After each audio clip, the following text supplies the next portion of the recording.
संघटनांच्या वतीनं आज साताऱ्यामध्ये जे धरणे आंदोलन होतंय म्हणा किंवा छोटीशी सभा म्हणा, मी प्रथमतः या सर्व मंडळींचं अभिनंदन करेन.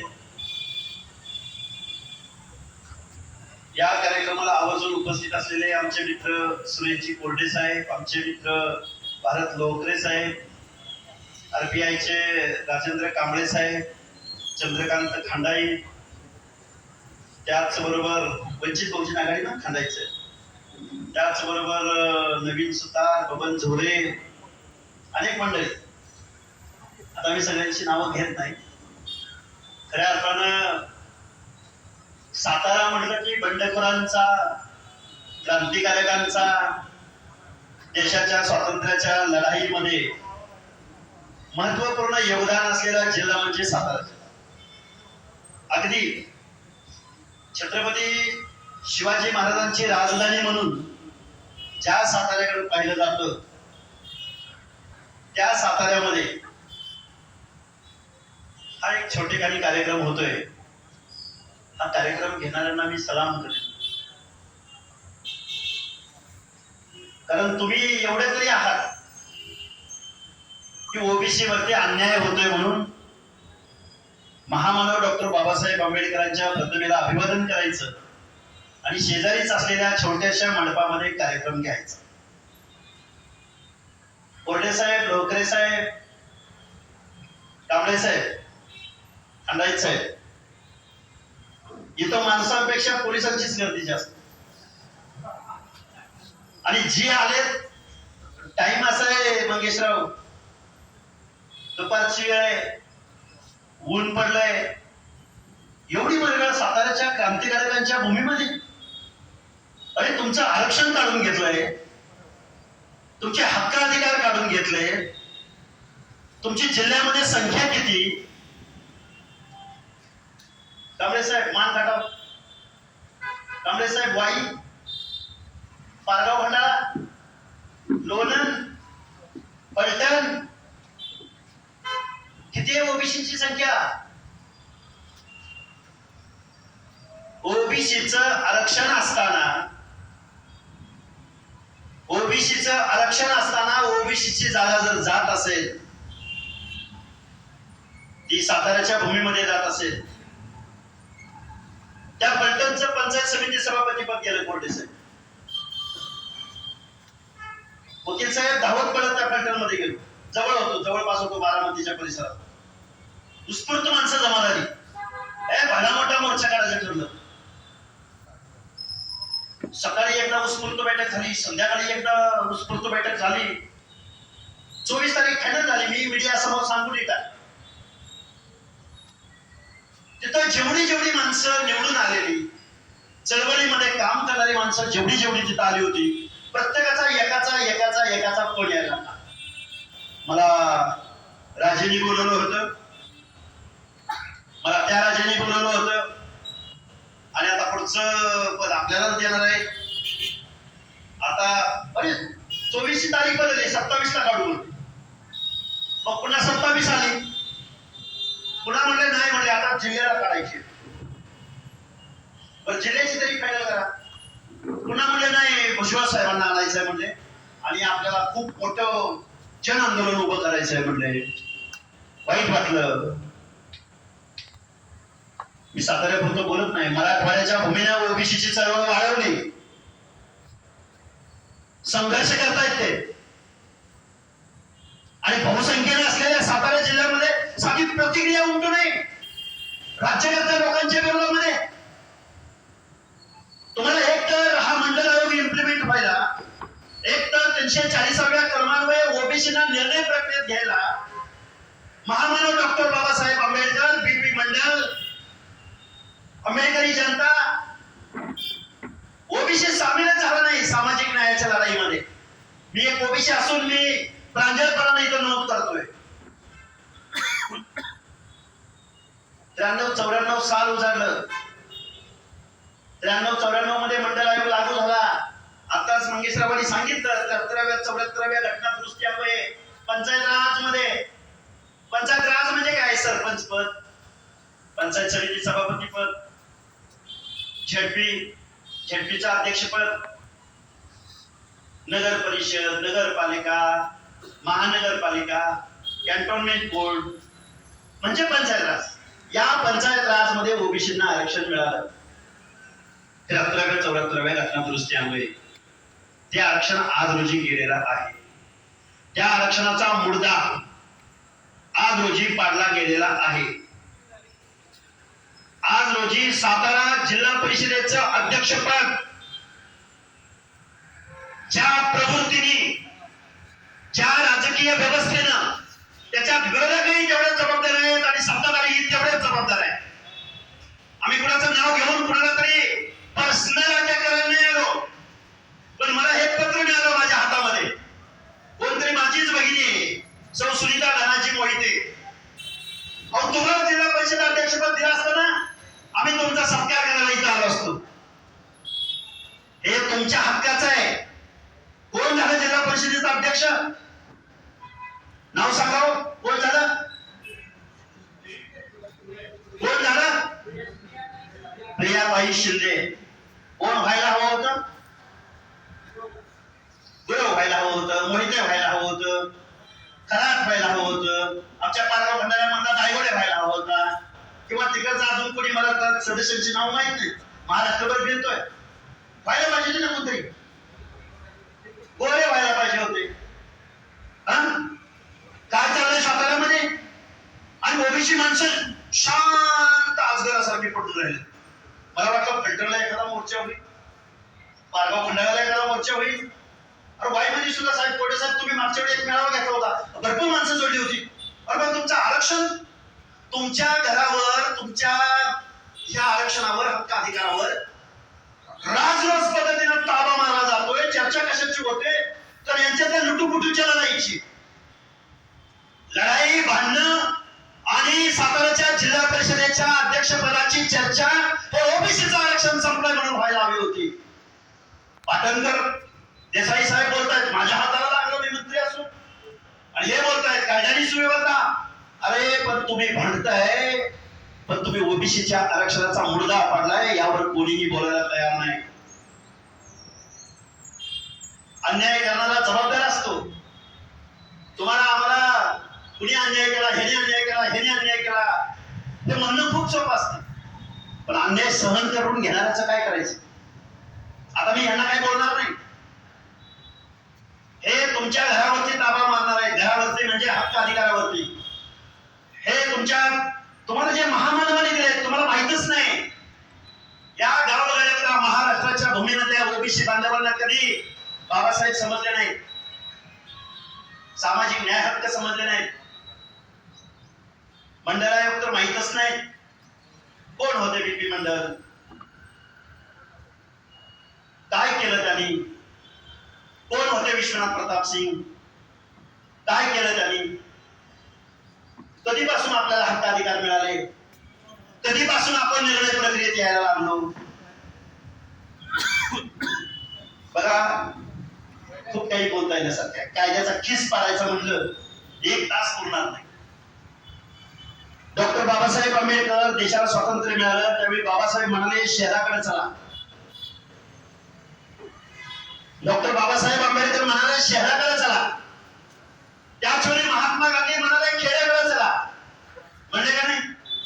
खेड्याकडे चला म्हणजे गावगाड्यामध्ये 70 ते 75% भारत राहतोय आणि त्या माणसांना निर्णय प्रक्रियेत आणायचं आहे. तर आपल्याला खेड्याकडे जावं लागेल. ही लोकशाही, या लोकशाहीची व्यवस्था डॉक्टर बाबासाहेब आंबेडकरांनी बनवलेला सुग्रास असा स्वयंपाक, आपली भाषेमध्ये बोलतो, डॉक्टर बाबासाहेब आंबेडकरांनी सुग्रास असा स्वयंपाक बनवलेला हा आपल्याला खेड्याकडे घेऊन जायला लागेल. म्हणून पंचायत राज आलं. पंचायत राज, ग्रामपंचायत, पंचायत समिती, जिल्हा परिषद. कारण खेड्यामधला माणूस, डोंगराच्या कुशीला राहणारा माणूस, बलुत्या हृदयामध्ये काम करणारा माणूस, सामाजिक दृष्ट्या मागास माणूस, भटक्या विमुक्त जाती जमाती, ज्यांच्या जन्मजात गुन्हेगारीचा शिक्का असतो तो विजयंती अमधली माणसं, जे इथल्या लोकदैवताची गावगाड्यामधल्या देवांची उपासना करणारे जोशी समाज विजयंती ब म्हणला. मग त्यामध्ये कोण आहे? भराडी आहे, वासुदेव आहे, पिंगळा आहे, नागपूरची गौरी गोसावी आहे. विजयंती ब, विजयंती क म्हणला मेंढपाळ, विजयंती ड म्हणला वंजारी. आणि मग ओबीसी मधली सगळी मंडळी 400 450 जाती.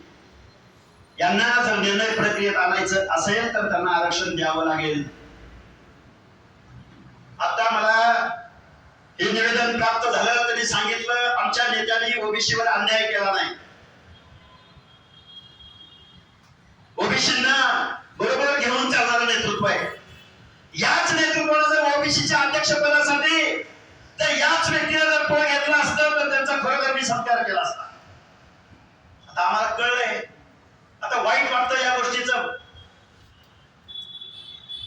गावची गुरं वळली असती तरी बरं झालं असतं. कुणाची दया बोलायची ना, कुणाची कविता आहे मंगेशराव? गावची गुरं वळली असती तर बरं झालं असतं. असल्या इगळ्या घसल्या नसल्या, अज्ञानात सुख असतं. आम्हाला एवढं काय आता सांगायचं तुम्हाला, तुमचं आरक्षण संपलेलं आहे. त्या फलटणचं सांगतो तुम्हाला. मगाशी सांगता सांगता राहून गेलं कोरडे साहेब. फलटण मध्ये 3 सदस्य आमचे SC ST रिझर्वेशन मध्ये 3 सदस्य आहेत. फलटण पंचायत समितीचं सांगतो कांबळे साहेब. 3 सदस्य आपल्या दलित समूहातून येतात रिझर्वेशन मुळे. 3 सदस्य या महाराष्ट्राची राज्यकर्ती जमात असलेला आपला मोठा बांधव, त्याच्या हातात राजसत्ता आहे, मान सन्मान आहे, गाव आहे, ते मराठा समाजाचे 3. आणि लोकरे साहेब 9 सदस्य ओबीसीचे. किती? 9 सदस्य. फलटण पंचायत समितीचं सभापती पद ओबीसीला राखीव. त्या फलटणच्या पंचायत समिती सभापतीपदी कोण बसलं? भोसले. उपसभापती कोण बसलं? काहीतरी हेच सस्ते. हा इन्साफ आहे? हा सामाजिक न्याय आहे? सामाजिक न्याय. ओबीसी लोक किती दिवस झोपा काढणार तुम्ही? 2 सप्टेंबरचा जिहाद निघाल्यानंतर माजलगाव मध्ये पोलीस भरती केली गेली. 27 गावचे पोलीस पाटील ओबीसी आरक्षणामधून फक्त मराठा कुणबी झाले. मंगेशराव तुम्ही मगाशी बोलला पुण्याच्या पंचायत समितीमध्ये 42 ओबीसीचे सदस्य व्हायला हवे होते. त्या 42 पैकी 25 पेक्षा जास्त फक्त मराठा कुणबी झाले. ओबीसी म्हणजे फक्त मराठा कुणबी. कुठे गेला गावगाड्यांना जो सामाजिक दृष्ट्या मागास आहे, ज्याला नेहमी सामाजिक दृष्ट्या दुय्यम वागणूक सहन करावी लागली त्या व्यवस्थेमध्ये, कुठे आहेत? माळी, साडी, कोळी, तेली, हक्कर, धनगर, संगर, वंजारी, लोणारी, परीट, गुरव, घाशी, नाभिक, सुतार, लोहार, कुंभार, बेडर, रामोशी, बेलदार, वडार, बंजारा, लमान. कुठे गेली ही माणसं? कुठे गेला नागपूरची डबरी गोसावी? कुठे गेला जोशी समाज? सकाळी या जिल्ह्याचे आमदार शिंदे साहेब, त्यांचा मला फोन झाला. मी जबाबदारीने बोलतोय. म्हणजे इथून पुढच्या कालावधीमध्ये या महाराष्ट्राच्या ओबीसीच्या जागेवर काय होणार? माळी, साडी, कोळी, तेली, हक्कर, धनगर, संगर, वंजारी, लोणारी, परीट, गुरव, घाशी, नाभिक, सुतार, लोहार, कुंभार, बेडर, रामोशी, बेलदार दिसणार नाही. ओबीसीच्या जागेवर फक्त आणि फक्त मराठा कुणबी दिसेल. हा इन्साफ आहे? हा सामाजिक न्याय आहे? हा सामाजिक न्याय कधीही दिसणार नाही. फलटणला झालं, साताऱ्याला झालं, पुण्यामध्ये झालं, पिंपरी चिंचवड मध्ये झालं, अहिल्यानगरच्या महापौर पदाबाबत झालं, छत्रपती संभाजीनगर मध्ये झालं, कोल्हापूरच्या महापौर पदाबाबत झालं. मी आता नगरसेवकांचं तर बोलतच नाही. कोल्हापूरच्या महापौर रूप राणी निकम, दौंडच्या नगराध्यक्ष दुर्गा देवी जगदाळे, पुण्याचे जिल्हा परिषद अध्यक्ष कोण आहे? मेल धवळ जगदाळे. ओपन म्हणून जिल्हा परिषद अध्यक्ष पुण्याचे. आणि त्यांच्याच घरातली एक माझी माता भगिनी दुर्गादेवी जगदाळे बीडच्या नगराध्यक्ष पदावर ओबीसी मधून निवडून आल्या. इथं आंबेडकरी चळवळीतले तुम्ही महान माणसं इथं म्हणजे काम केलेली अनुभवी माणसं आहात. त्या दुर्गादेवी जगदाळे कुटुंबियांचं ब्लड रिलेशन नेपाळच्या राजघराण्याशी. कुणाशी? नेपाळच्या राजघराण्याशी. काय सामाजिक मागासले कोणाला असेल व त्या जगदाळे कुटुंबीय, काय तुझा भाव सहन करावा लागला असेल गावगाड्यामध्ये त्यांना, की ज्यांना सामाजिक मागासवर्गीयाचा अदर बॅकवर्ड क्लास मागासवर्गीयाचा दाखला जगदाळे कुटुंबियाला मिळतो, निकम कुटुंबियांना मिळतो, आमच्या शिंदे साहेबांना आमदार शिंदे साहेबांच्या पत्नीला मिळतो. काय सामाजिक मागासलेपण यांच्यावर उडवला असेल. तुम्ही सगळी शून्य मंडळी इथं बसलेले आहात. विजयंती प्रवर्ग हा ओबीसी मध्येच मोडतो हे आमच्या अजून भटक्या बांधवांना माहित नाही. मला एक सांगा ससाणे साहेब, तुम्ही वकील आहात, तुम्ही लढाई लढता आहात. विजयंती अच्या माणसाला ब चा दाखला मिळतो का? बर ब मध्ये असलेल्या माणसाला क चा दाखला मिळतो का? बर क मध्ये असलेल्या माणसाला अ चा दाखला मिळतो का? मिळतो नाही. विजयंती अ मध्ये जायचं असेल तर गुन्हेगार जमात म्हणून तुमच्यावरती तुमची जात त्यामध्ये समाविष्ट असली पाहिजे. तुम्हाला ब चा दाखला पाहिजे असेल तर जोशी समाज म्हणजे स्थलांतरित असणारा समाज, त्याची तुमच्याकडे काहीतरी हायरार्की असली पाहिजे, इतिहास असला पाहिजे, तुमचा तो पेशा असला पाहिजे. नाही, असं अलाव करत नाही संविधान. मग गावगाड्यामध्ये जो वतनदार राहिला, जहागीरदार राहिला. बघा एन डी पाटील एका ठिकाणी म्हणायचे, काय असे संदर्भ लई देता येतात आपल्याला. एन डी पाटील म्हणाले छत्रपती शिवाजी महाराजांच्या पुतळ्याच्या तिथल्या एका कार्यक्रमात एन डी पाटील बोलले होते. मी काही मोबाईल नाही बोलणार, ते माझ्याकडे सगळे संदर्भ आहे. एन डी पाटील बोलले होते, आमच्या बांधवांचं काय झालंय म्हणले, लग्नाच्या वेळी आम्ही असतो शांनव कुळी, वतनदार, देशमुख, पाटील, आणि ज्यावेळी रिझर्वेशनचं धोरण येतं, हे नक्की काय चाललंय. हा फुले शाहू आंबेडकरांचा महाराष्ट्र आहे, हा समतेचा महाराष्ट्र आहे, हा परभणी महाराष्ट्र आहे, जिथं ओबीसीचं आरक्षण हिरावून घेतलं जात आहे. हे न उलगडणारं कोड आहे. या साताऱ्याच्या भूमीमध्ये आलोय आम्ही छत्रपती शिवाजी महाराजांना प्रमाण मानतो. प्रमाण या महाराष्ट्राचं सामाजिक, राजकीय, धार्मिक, सांस्कृतिक महाराष्ट्राच्या प्रत्येक माणसाचा छत्रपती शिवरायांचं नाव घेतल्याशिवाय इथल्या कुठल्याही गोष्टीचं पान हलत नाही. गाव शिवाजी महाराजांचं नाव घेतो तुम्ही आम्ही. का म्हटलं गेलं रयतेचा राजा छत्रपती शिवाजी महाराज. कारण छत्रपती शिवाजी महाराजांच्या राज्यामध्ये सोशल इंजिनिअरिंग करणारे पहिले छत्रपती शिवाजी महाराज होते. मावळा हा कन्सेप्ट होता त्यांच्यात.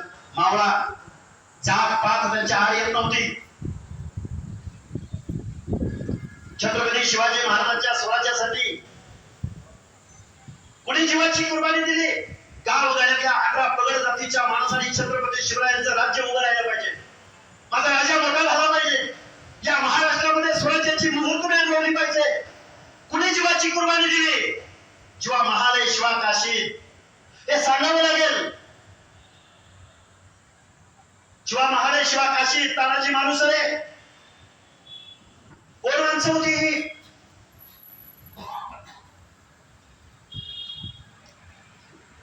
म्हणून आम्ही छत्रपती शिवाजी महाराजांना रयतेचा राजा म्हणतो. जिथं न्यायाचं राज्य होतं, जिथं सगळ्यांना बरोबर घेऊन इथली व्यवस्थेमध्ये सगळ्यांना समान न्याय होता. बेहेरजी नाईक कोण होते? बेहेरजी नाईक गुप्तहेर खात्याचे प्रमुख. काय चाललंय नक्की महाराष्ट्रामध्ये? साताऱ्याची माणसं एवढी घाबरतात मला हे पहिल्यांदा कळलं आज. मोर्चा जाहीर होऊन मोर्चा रद्द करण्याची वेळ जर साताऱ्याच्या लोकांवर येत असेल तर मला खूप अवघड वाटते या चळवळीचं. मगाशी मंगेशराव तुम्ही म्हणालात की आता आपण आपलं सगळं देऊन टाकूया यांना, हक्क सोडपत्र करून टाकूया.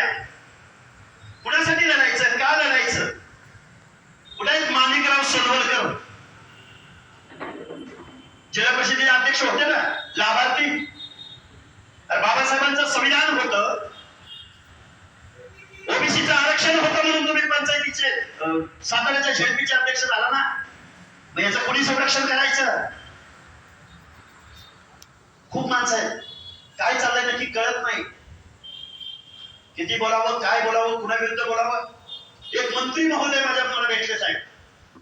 मंत्री महोदय मला बोलले की आम्ही ठरवलं होतं ओबीसीच्या मूळ लोकांना जागा द्यायच्या.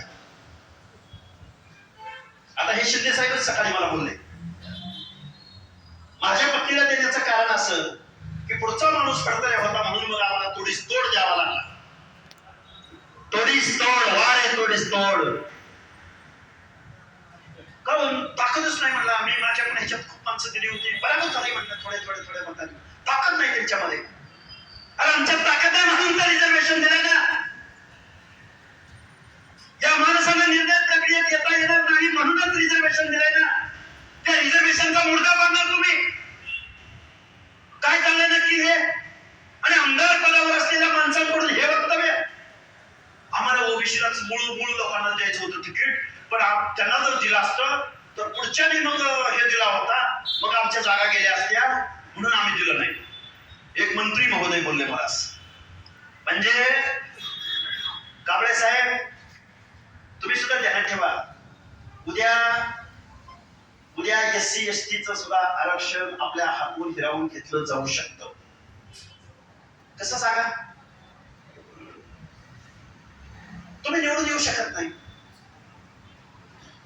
तुम्ही निवडून येऊ शकत नाही म्हणून तर तुम्हाला संविधानाने तरतूद केली. एससीची लोक गेली पाहिजेत, एसटीची लोक गेली पाहिजेत, ओबीसीची लोक गेली पाहिजेत, अल्पसंख्याकांची लोक गेली पाहिजेत. अरे महामानव, अँग्लो इंडियन माणसाला सुद्धा एका माणसाला तरी त्या कायद्याच्या सभागृहात त्यांचाही एक माणूस गेला पाहिजे. अरे काय त्यांची दृष्टी, काय त्यांची काम करण्याची पद्धत. खरं सांगू का, ही जी माणसं आहेत ना आताची ओबीसीच्या अनाथ माती घालवणारी जी माणसं आहेत ना, ही माणसं जर देशाला स्वातंत्र्य मिळालं त्यावेळी असते ना, यांनी आपल्याला मताचा सुद्धा अधिकार दिला नसता. काय म्हणतोय मी? ध्यान देऊन ऐका. मताचा सुद्धा अधिकार दिला नसता तुम्हाला. सगळं पावणे रावळे, वतनदार, जागीरदार, दरकदार, कारखानदार, ज्याच्याकडे पैसा आहे, ज्याच्याकडे तार आहे, ज्याच्याकडे निवडणूक ताब्यात घेऊन मॅन मनी मसल पॉवरद्वारे जो जिंकू शकतो, म्हणजे बळी तो कानपिडीत झाला ना पुन्हा. ही लोकशाही आहे, हे संविधान आहे. बाबांनो, माझी तुम्हाला हात जोडून कळकळीची विनंती आहे. ससाणे साहेब, खरंच आपण सोडपत्र देऊन टाकूया, हक्क सोडपत्र. ओबीसी जर जागा होणार नसेल, बोलणार नसेल, बोलणाऱ्याला ऐकणार नसेल, बोलणाऱ्याच्या पाठीशी उभा राहणार नसेल, तर आपण आतून पाणी होतो का? संरक्षणात आपल्याला इथे यावं लागतं. संरक्षणात आम्ही काय म्हणतो तर आमचं आरक्षण टिकलं पाहिजे म्हणतो. आम्ही काय म्हणतो तर या कुणबी लोकांच्या, मराठा कुणबी बोगस सर्टिफिकेट घेतलेल्यांच्या स्पर्धेमध्ये गाववाड्यातला ओबीसी टिकू शकत नाही. आणि ज्यांच्यापासून आम्हाला संरक्षण पाहिजे तीच माणसं आम्हाला 2 सप्टेंबरचा जार काढून आमच्या उरावर तुम्ही बसवली. आम्ही काय म्हणतोय? We want social justice. कसली चळवळ आणि कसलं काय आणि कशाचं काय. मला वाटलं होतं फलटणमध्ये 1 लाख लोक जमा होतील. आम्हाला वाटलं होतं वाईच्या भागातून, पारगाव खंडाऱ्यातून, मान खटाव मधून माणसं येतील. नाही लोक आली, नाही मोर्चा निघू शकत. शिंदे साहेब, हीच आयडेंटिटी आहे इथल्या ओबीसीची की आम्ही नाही इथल्या व्यवस्थेत आजही लढू शकत, आजही आमचा आवाज उठवू शकत. गावच्या गावं आमची आहेत, गावच्या गावं. तुम्हाला आमदार व्हायची वेळ येते, तुम्हाला खासदार व्हायची वेळ येते, त्यावेळी गावच्या गावाला तुमच्या आमदारकीचा खासदारकीचा मार्ग आमच्या तांड्यावरून, वाड्यावरून, रस्त्यावरून जातो. आम्ही तुम्हाला राजा म्हणावं, आम्ही तुम्हाला आमदार खासदार म्हणावं, आम्ही तुमच्या कारखान्याचं आम्ही काय व्हावं? कुठलं डायरेक्टर कामगार व्हावं, सभासद करून घेत नाही. आणि तुम्ही मागास कसं झाला हो? म्हणजे गावागाड्यातलं ओबीसीचं आरक्षण संपुष्टात आलेलं आहे. त्याची प्रयोगशाळा जशी पुणे झाली, जशी पिंपरी चिंचवड झाली, जशी झाली झाली 2 सप्टेंबरचा जी.आर. निघाला, तुमच्या मुलावर पासून निघाला. बाबासाहेबांचं शिक्षण किती, बाबासाहेबांचं ज्ञान किती, समाज व्यवस्थेमधल्या दोघांच्या कुशीतल्या माणसाला सुद्धा न्याय देण्याचं काम बाबासाहेबांनी दिलं. रिझर्वेशन पॉलिसी धोरण तुम्हाला दिलं. त्या रिझर्वेशन पॉलिसीचा मुर्दा पाडण्याचं काम चौथी नापास मनोज तरंगेच्या सांगण्यावरनं तुमचं ओबीसीचं आरक्षण 2 सप्टेंबरच्या जी.आर. आताच्या मुख्यमंत्र्यांनी घालवलं. कोण कायद्याचा अभ्यासक तज्ञ मंडळी, विचारवंत मंडळी, ज्याला काही कुणाला समजतंय त्या माणसाने इथं सांगावं, लक्ष्मण हा काही चुकीचं बोलतोय. संपलंय तुमचं आरक्षण. कधी जागा होणार तुम्ही? बरोबर आहे का चुकीचं आहे? शशिकांत शिंदेचं सभागृह माहिती आहे सगळ्या माणसांना. बघा शशिकांत शिंदे साहेब काय म्हणतायत कायद्याच्या सभागृहामध्ये, ऐका. संबंधित अधिकाऱ्यांच्या कारवाई करण्यास सांगितलेलं आहे. मंत्री महोदयांनी ठिकाणी सांगितलं, त्यांनी मंत्र्यांनी की कशा प्रकारे लोकशाही वाटण्याची बाजू त्याच्या बोलत नाही. फक्त एका मुद्द्यावर परत एकदा येतोय की अध्यक्ष पदाच्या जागेसाठी ओबीसीचं आरक्षण असताना ओपन मधून आलेल्या सदस्यांना निवडून आणण्याच्या बाबतीत मला निर्णय झाला. सभापतीमध्ये ते ज्या दाखला आहे तो दाखला बोगस आहे. तो बोगस दाखला सकाळी 11 वाजता देण्यात आला होता. या बाबतीमध्ये ग्रामविकास मंत्री इथं उपस्थित आहे. या असलेल्या अध्यक्ष पदाच्या जागेवर ज्यांची नियुक्ती झाली तो दाखला बोगस आहे का नाही याच्या बाबतीमधली माहिती ही आम्हाला द्यावी एवढीच विनंती. तर मला तुम्हाला काय सांगायचंय, ओबीसीचे सदस्य कोण निवडून आले नाही? सातारा जिल्हा परिषदेमध्ये आले का नाही? कोण आलं नाही? मग जागा कोणासाठी राखीव होती का नाही? मग का दिला नाही त्यांना? साधा प्रश्न आहे. म्हणून माझी सातारा म्हटलं, क्रांतिशिव नाना पाटील नावाचा एक माझा आदर्श हिरो, आमचा सगळ्यांचा, तुमचा आमचा, माझा म्हणजे आपला सगळ्यांचा, कुठं निवडून आले? बेड मधून आले की नाही? का बरं?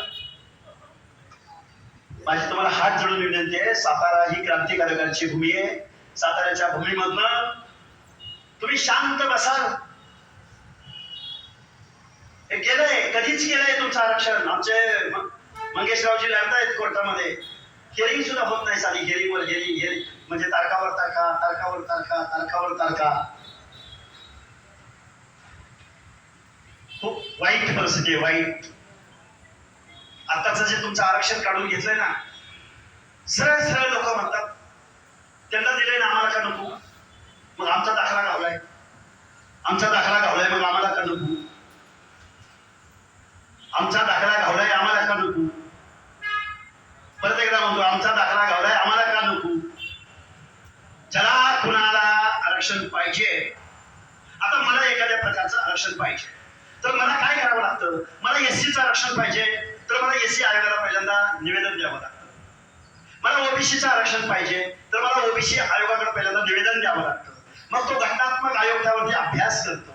मग केंद्रीय मागासवर्ग आयोग त्यावरती अभ्यास करतो. मग बहुमतानं तो आयोग तो निर्णय शासनाकडे पाठवतो. अशा संविधानिक प्रक्रियेमध्ये मराठा समाजाचं सामाजिक मागासलेपण 3 राज्य मागासवर्ग आयोगाने नाकारलंय, केंद्रीय मागासवर्ग आयोगाने नाकारलंय. पुन्हा कायदा केला गेला तर सुप्रीम कोर्टाच्या राजश्री पाटील केस, बरोबर आहे का? बरोबर का? माधुरी पाटील 650 पानाचं जजमेंट आलंय, तरी सुद्धा 2 सप्टेंबरचा जी.आर. निघतो आणि ओबीसीच्या जागा दिवसा ठेवल्या तुमच्या या आरक्षणावरती ताबा मारण्याचं काम इथल्या राजकीय पुढाऱ्यांकडून होतंय. हे आज नाही होत, हे आज होत नाही.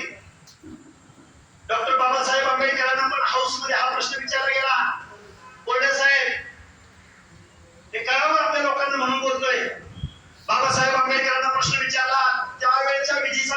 प्रश्न विचारला, बाबासाहेब तुम्ही एससी ला आरक्षण दिलं, आम्ही समजू शकतो की ज्यांच्या बाबतीमध्ये अच्युतपणा पाळला गेला, तुम्ही आदिवासींना आरक्षण दिलं तेही आम्ही समजून घेतलं, डोंगरात राहिले, जल जमीन डोंगर दऱ्यामध्ये राहिले त्यांनाही आम्ही समजून घेऊ शकतो.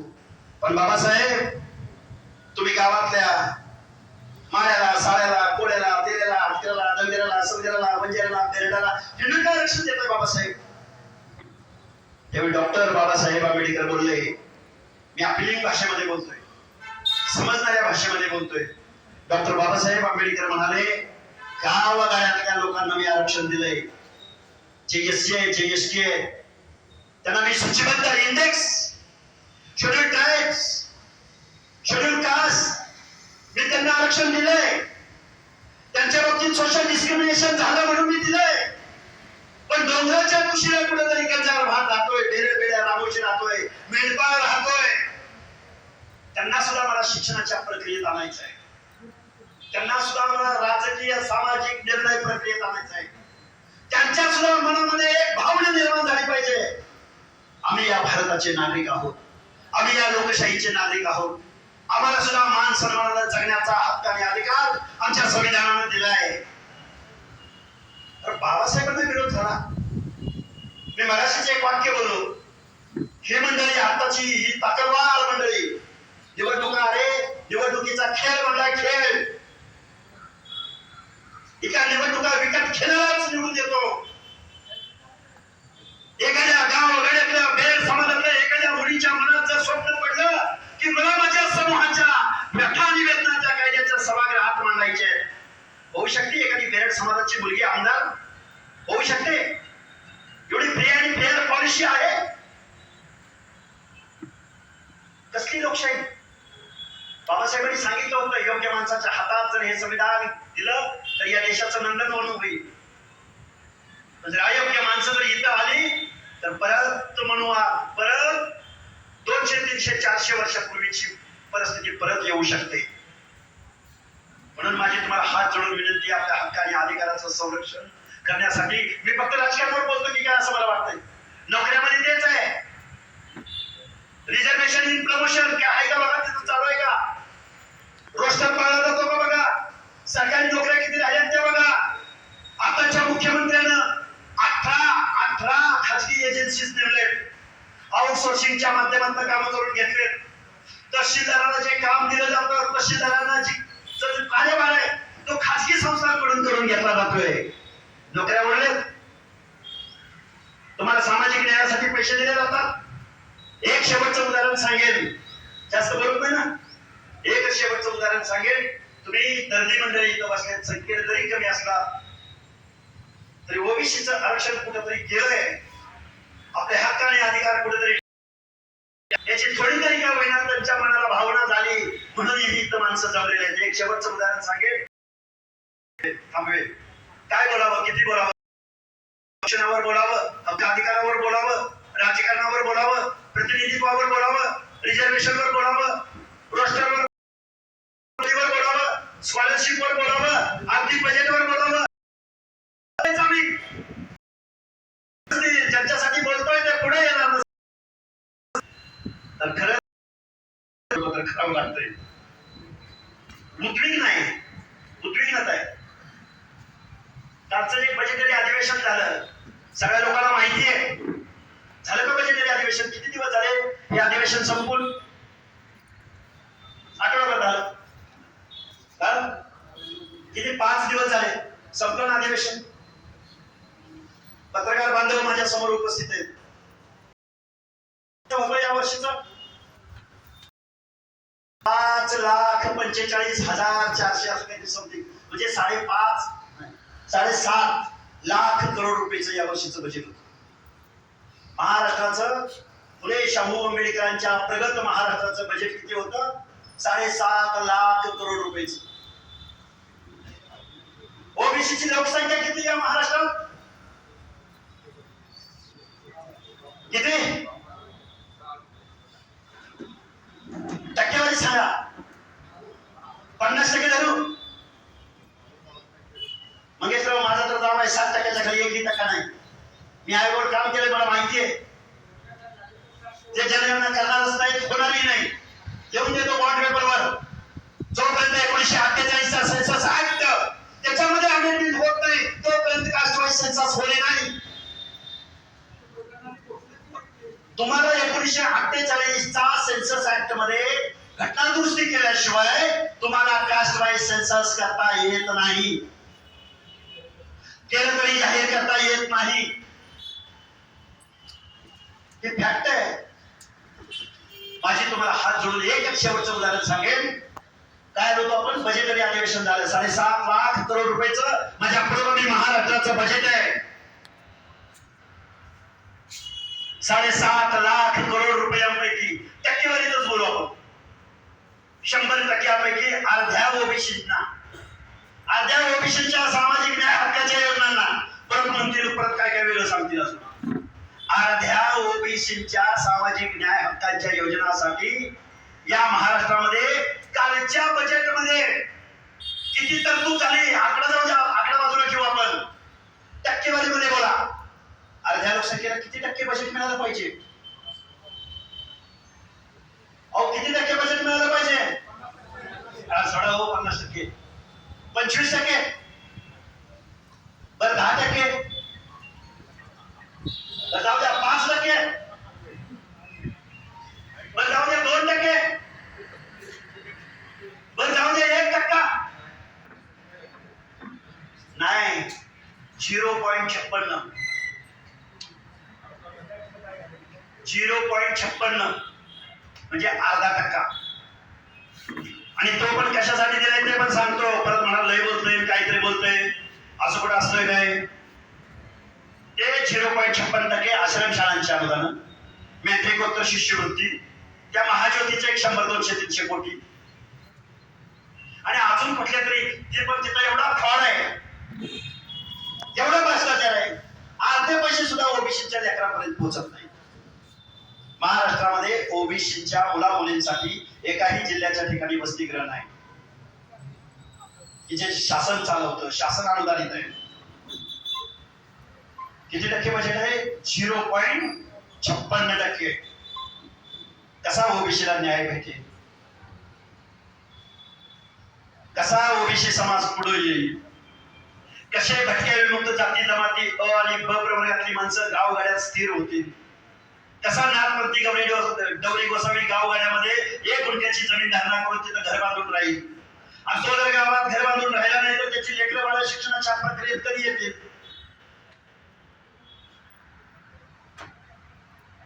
ज्या देशाला बाबासाहेबांनी संविधान दिलं, आजपर्यंत आम्ही आर्थिक नियोजन करतोय. अरे एक रस्ता बांधायचा म्हणलं तर हजारो लाखो करोड रुपये आम्ही देतो. झाला पाहिजे रस्ता, वरळी लिंक झाला पाहिजे, कोस्टल रोड झाला पाहिजे, मिसिंग लिंक रोड झाला पाहिजे, पुणे मुंबई हायवे झालाच पाहिजे, मुंबई नागपूर समृद्धी महामार्ग झालाच पाहिजे. आर्थिक धोरण, आर्थिक उन्नती झालीच पाहिजे ना. पण सामाजिक न्यायाचं काय? आजही गावगाड्यामध्ये अर्ध्या लोकसंख्येला इथलं शासन, इथली व्यवस्था वाऱ्यावर सोडत असेल. आजही माझ्या सातारा जिल्ह्यातले लोकप्रतिनिधी जे सामाजिक दृष्ट्या मागासांचा जिल्हा परिषदेचं अध्यक्षपद आहे, तुमच्या बापाची जागिरी आहे. तुम्ही उमेदवारांना पैसे दिले म्हणून सांगता, निवडणूक लढायला आम्ही पैसे दिले, आमच्यावर उपकार करताय, आमची मदत नाही, आम्ही तुम्हाला मतदान नाही केलं. काय चाललंय नक्की? हुकुमशाही का तुम्हाला जाहीर लिहून घेऊन दिली आम्ही सगळ्या लोकांनी? काय बोलताय, कसं बोलावं, काय बोलावं, बोलताय ती बोलताय, कुणाशी बोलावं? आम्ही संविधानाची वारं केलेली माणसं आहे. मंगेशराव ससानी असतील, आम्ही असू, आमच्या बरोबर काम करणारी माणसं आहेत. आम्हाला काही इच्छा, आकांक्षा, स्वप्न, आमिष, आमच्याकडे काय आमिष येत असतील का नसतील?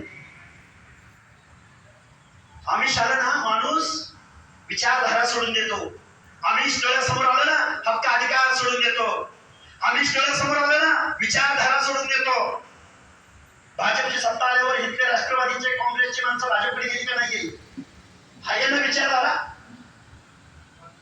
उद्या काँग्रेसची सत्ता येऊ द्या, उद्या हीच मंडळी सगळी काँग्रेसमध्ये सामील झालेले असतील, आमिषापोटी काय काय करतील.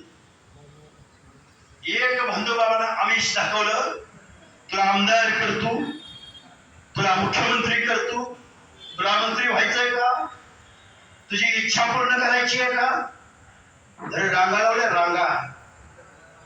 आला एका महिलेचा तुम्ही राजीनामा घेतला, एका महिलेचा राजीनामा तुम्ही घेतला. बाकीच्यांचं काय, बाकीच्यांचं काय. किती मंत्री आहे, किती आमदार आहेत, गंडे दोरे हातामध्ये गंडे दोरे हातामध्ये बांधणारे बंधुबाबाची काय किती सांगावं, काय काय सांगावं. लाज वाटते हो, लाज. हा प्रभावी महाराष्ट्र, हा प्रगतशील महाराष्ट्र, अख्खं मंत्रिमंडळ, अख्खं राजकारण, अख्खे आमदार खासदार आणि या बंधुबाबांच्या कच्छपी लागले. आम्ही देव म्हणत नाही का, आम्ही मानतो ना देव. अरे बिरोबाच्या, खंडोबाच्या, धुळोबाच्या मंदिरात गेलो तर आडवं लोटांगर घेऊन कपाळ मारून काढणारा लावतो. आम्ही बंदुगिरी करत नाही, आम्ही जादूटोणा करत नाही. आम्ही आमची संस्कृती, देव, देश, धर्म, रीती रिवाज शेकडो वर्ष पुढे घेऊन जातो.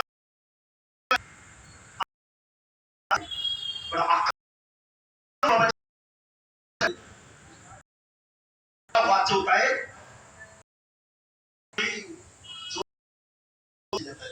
कोण चाललंय काय नाही. हा महाराष्ट्र आहे. कशा कशावर बोलायचं किती आहे मला माहिती नाही. आम्ही ओबीसीचं जनांदोलन उभं राहिलं पाहिजे. आम्ही या गावात जाऊ, आम्ही त्या गावात जाऊ, आम्ही त्या गावात जाऊ. त्या कधी बैल गेला तुम्हाला नाही बोलत कसं कुठाही माणसं, कुठाही माणसं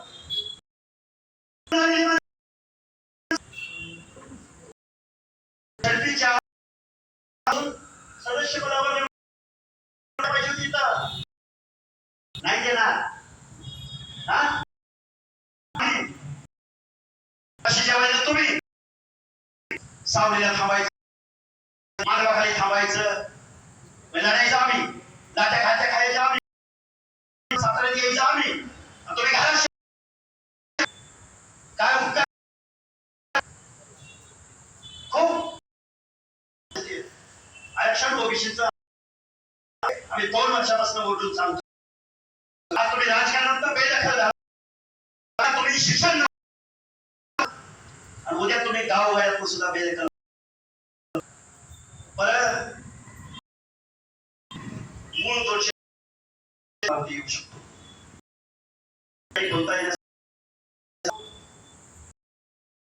लढाई कायद्याची लढायची, कारण लढाई रस्त्यावरची लढायची तुमचा. ओबीसी म्हणून महाराष्ट्र नाही, ओबीसी मध्ये, बिहारमध्ये ओबीसीची चळवळ, ओबीसीची चळवळ, ओबीसीची माणसं मुख्यमंत्री पदावर आला की दुसरा ओबीसी. आणि ज्या महाराष्ट्रात फुले शाहू आंबेडकर तत्व दिलं, संविधान दिलं, त्या महाराष्ट्रामध्ये मात्र आम्ही वतन अधिकार त्यांना बहाल करून बसतोय. काय बोलायचं, किती प्रश्न मांडायचे. रिझर्वेशन कळलं नाही,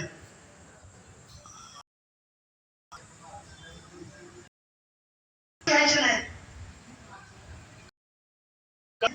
कोण हाके सर, अरे ते पट्टण मध्ये 2 निंबाळकर राजे, राजा म्हणतोय आणि आजही राजा म्हणतोय. तुम्ही जन्माला शिवाजी महाराजांच्या कुटुंबात आला म्हणून आम्ही तुम्हाला राजे म्हणतोय. राजा छत्रपती शिवाजी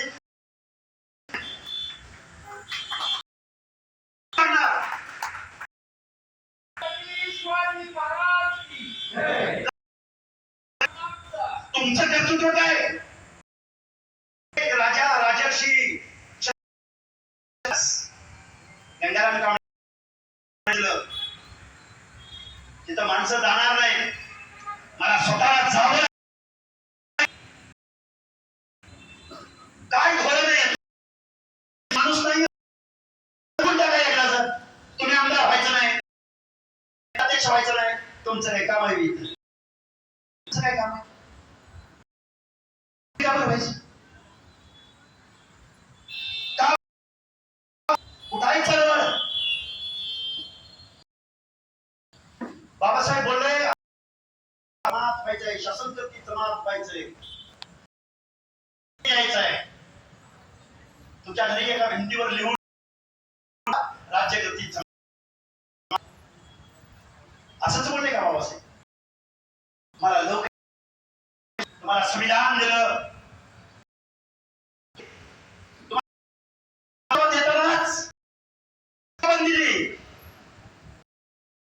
दिली विधानसभा दिली, जो माणूस लोकसभेमध्ये निवडून येऊ शकत नाही,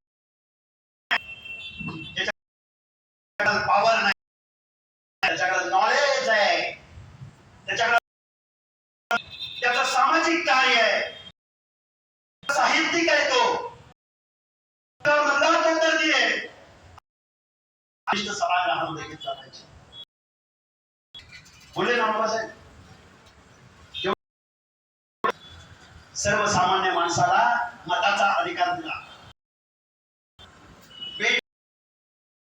मजुराच्या मताला सुद्धा तेवढीच किंमत, मताला सुद्धा तेवढीच किंमत.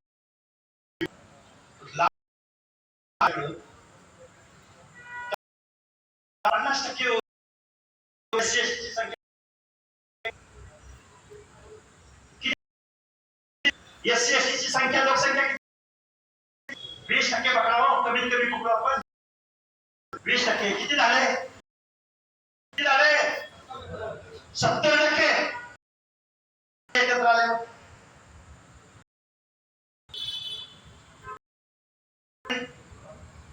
तुम्हाला एखादा कारखाना काढता येईल का? नाही काढता येईल. बजेटमध्ये तुम्हाला महाराष्ट्राच्या जाता येईल, तुम्हाला महाराष्ट्राच्या मुख्यमंत्री पदावर जाता, उच्च तंत्र शिक्षण मंत्री, तुम्हाला बहुजन कल्याण मंत्री, बहुजन कल्याण खाते 1200-1500 कोटी, त्याचा आकडा 10-20 हजार कोटीच्या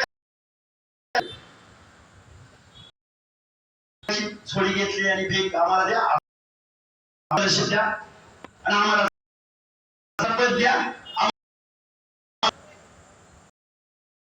तुम्हाला लोकशाही कळली नाही आणि तुमच्यावर अन्याय होतो.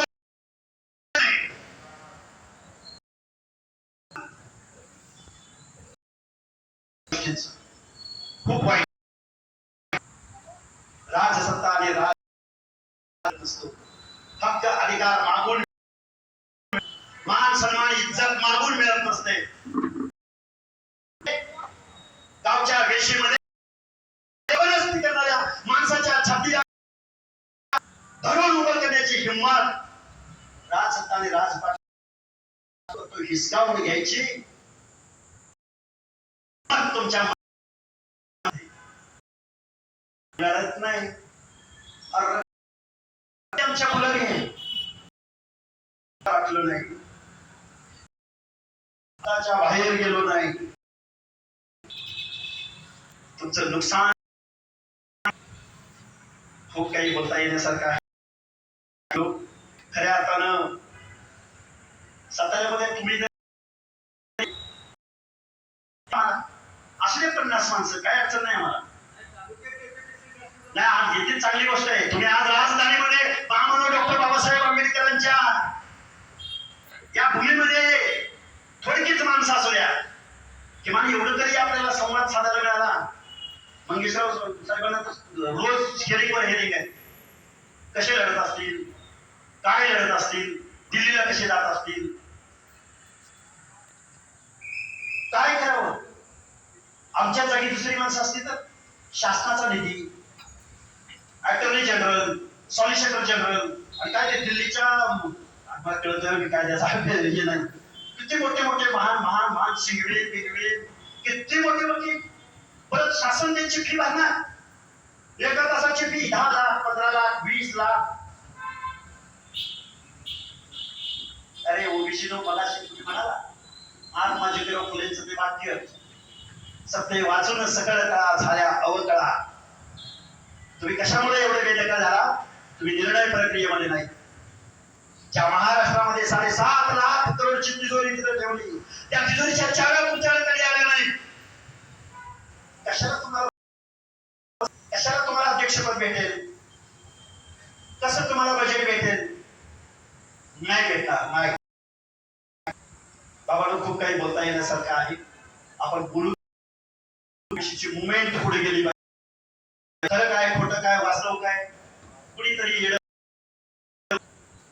कुणीतरी हे वास्तव सतीचं वाण हातामध्ये घेतलं पाहिजे.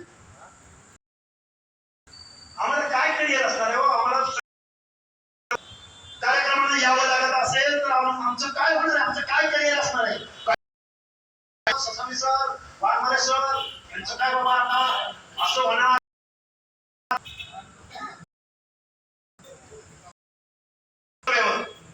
मी कुठल्या पक्षाचा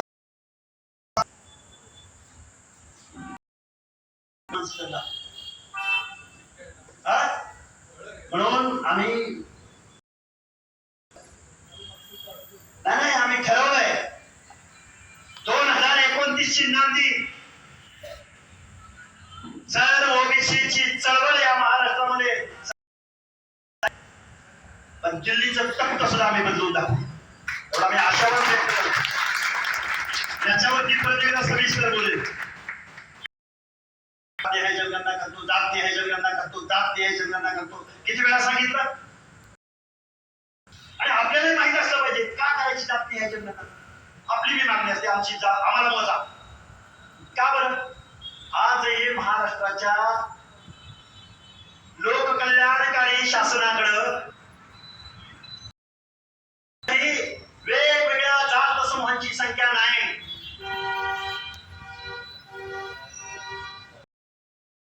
पालन करून या माझ्या महाराष्ट्रामध्ये आजही पट्टविमुक्त जाती राहत आहेत. मोठमोठे पूल, वेगवेगळ्या शहराच्या आउटस्कर्ट्स जमिनीशी त्यांचं भांडवल काय? एक आड, 2 मेडी आणि 12 खुंट.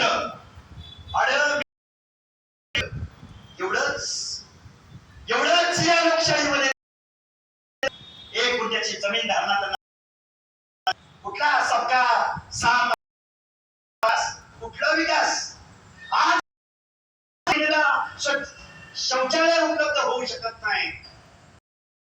आजही आमच्या ओबीसी मध्ये जाती जमातीमध्ये लेखी बाळी 5वी 6वी 7वीच्या पुढे शिक्षण घेऊन ड्रॉपआउटचं हे गाव भट्ट्याविमुक्त जात. कुठला भारतामध्ये 4 भारत करावे लागतील. शूद्रातिशूद्र लय डोक्यावर जाईल. श्रीमंतांचा, उद्योगपतींचा, भांडवलदारांचा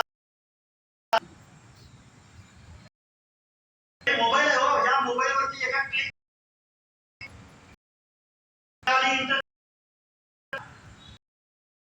संविधान, बेसिक तत्व,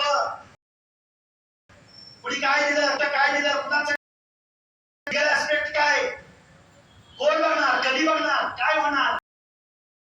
मी आंदोलन काय प्रयत्न करतो. परत कधीतरी चळवळीच्या निमित्तानं सातारा जिल्ह्यामध्ये आजूबाजूच्या तालुक्यांची संख्या, मला गाव सांगा, गावात पोलीस कुठल्या आडनावाची किती माणसं आहेत ते सांगतो मी तुम्हाला इथं उभा. मी साताऱ्याचं बोलतो, मी बीडचं नाही बोलत, मी नांदेडचं नाही बोलत. बीडचं पण सांगतो, छत्रपती संभाजीनगरचं सांगतो, धाराशिवचं सांगतो, लातूरचं सांगतो. कुठल्या जिल्ह्यात, कुठल्या तालुक्यात कुणाची संख्या किती आहे? हा जो महाराष्ट्र प्रेझेंट केला, हा महाराष्ट्र नाहीये. महाराष्ट्र गावगड्यातल्या अनुगामी फुले शाहू आंबेडकरांना हा महाराष्ट्र आज त्याचं प्रतिनिधित्व दिसून येत नाही. माणसाचा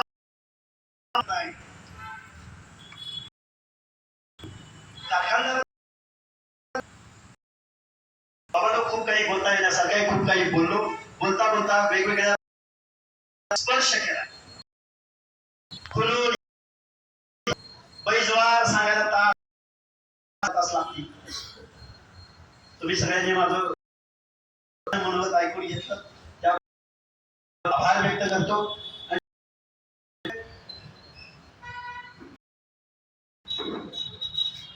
आणि खांदायचं आहे.